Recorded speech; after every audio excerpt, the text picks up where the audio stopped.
అమ్మాయిలు తస్మాత్ జాగ్రత్త. మీరింట్లో నుంచి కాలు బయట పెట్టిన దగ్గర నుంచి తిరిగి ఇంటికి వచ్చేంత వరకు చాలా చాలా జాగ్రత్తగా ఉండాలి. అది స్కూల్ అయినా, కాలేజ్ అయినా, సినిమా థియేటర్ అయినా, లేదంటే షాపింగ్ మాల్ అయినా, ఎక్కడైనా సరే అసలు ఆడపిల్లలకి రక్షణే లేకుండా పోయింది. ఇప్పుడు ఈ మాట నేను మళ్ళీ ఎందుకు గుర్తు చేస్తున్నాను అంటే, రీసెంట్గా భారతదేశంలోని అతిపెద్ద టెక్ కంపెనీ అయినటువంటి ఇన్ఫోసిస్లో జరిగిన ఒక ఘటన చూసిన తర్వాత ఆడపిల్లలు ఇంకెంత జాగ్రత్తగా ఉండాలి అనిపించింది. సో ఆ విషయం మీకు చెప్పి మిమ్మల్ని ఇంకొంచెం అలర్ట్ చేద్దామని ఈ వీడియో చేస్తున్నాను. ఇంతకీ ఏం జరిగింది అంటే, బెంగళూరు ఇన్ఫోసిస్లో సీనియర్ కన్సల్టెంట్గా పనిచేస్తున్నటువంటి 30 years ఉన్నటువంటి నగేష్ అనే ఒక వ్యక్తి ఆడపిల్లలు వాష్రూమ్లోకి వెళ్ళినప్పుడు వాళ్ళకి తెలియకుండానే వాళ్ళ వీడియోస్ తీసి రికార్డ్ చేసుకొని వాటిని చూసి సంతృప్తి చెందుతున్నాడు. ఎస్, ఆ మాట అతనే అన్నాడు. ఆ వీడియోస్ రికార్డ్ చేసి చూస్తే నాకు సాటిస్ఫాక్షన్ ఉంటుంది అని చెప్పి.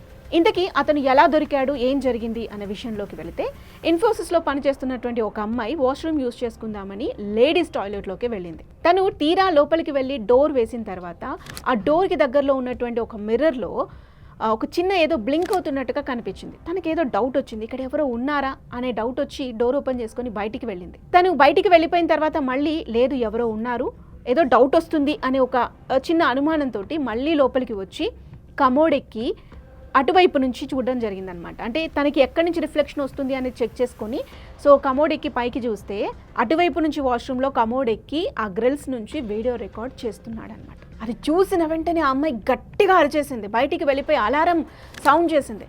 ఇక చేసేది ఏం లేక బుక్ అయిపోయాను అనుకున్నటువంటి నగేష్ బయటికి వెళ్ళి అమ్మాయిని రిక్వెస్ట్ చేస్తున్నాడు, సారీ దయచేసి అరవద్దు అని చెప్పేసి. అతను ఎక్కడున్నాడో తెలుసా? అతను కూడా లేడీస్ టాయిలెట్లోనే ఉన్నాడు. అసలు అంత ధైర్యంగా లేడీస్ టాయిలెట్లోకి వెళ్ళి ఆ కమోడ్ ఎక్కి ఇంకో బాత్రూంలో లేడీస్ వస్తుంటే వాళ్ళ వీడియోస్ రికార్డ్ చేస్తున్నాడు అతను. ఇక అందరూ వచ్చేసి అతన్ని పట్టుకొని 4 తన్ని అతని ఫోన్ లాక్కొని లాక్ ఓపెన్ చేసి చెక్ చేస్తే 30 to 50 వీడియోస్ ఉన్నాయట.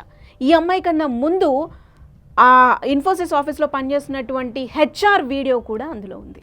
ఇలాంటి వాళ్ళని ఏం చేయాలి? ఇలాంటి వాళ్ళు రోజు రోజుకి పుట్టుకొస్తూనే ఉన్నారనుకోండి, కానీ ఆడపిల్లలు మాత్రం అలర్ట్గా ఉండాలి, ఖచ్చితంగా జాగ్రత్తగా ఉండాలి. ఈ అమ్మాయి చూసింది కాబట్టి ఈ అమ్మాయి సేఫ్ అయింది, కానీ దానికన్నా ముందు HR, అంతకన్నా ముందు మరో 30 మంది, ఇంకెన్ని వీడియోస్ ఉన్నాయో. సో ఆడపిల్లలు తస్మాత్ జాగ్రత్త. ఇంట్లో నుంచి కాలు బయట పెట్టిన దగ్గర నుంచి తిరిగి ఇంటికి వచ్చేంత వరకు బీ అలర్ట్.